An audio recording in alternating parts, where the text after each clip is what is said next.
各位香港老友記，尤其係女55歲以上、男60歲以上嘅朋友，今日我要同大家講一個好消息，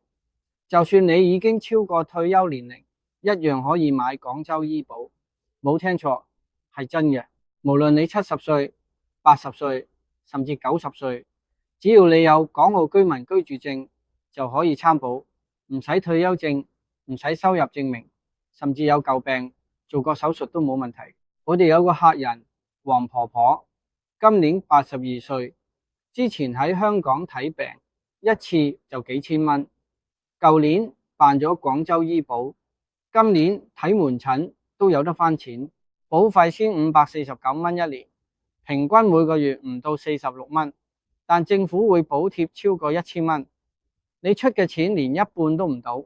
保障有幾好？我同你講，社區醫院住院最高返85%，三甲醫院都可以返60%，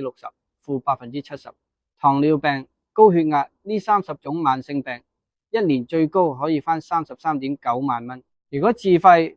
超過1.8萬，大病保險仲會再幫你返最多45萬蚊。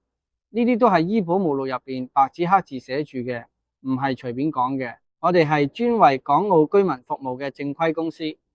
實體辦公室就在羅湖口岸、國貿地鐵 A 出口、深圳嘉里中心。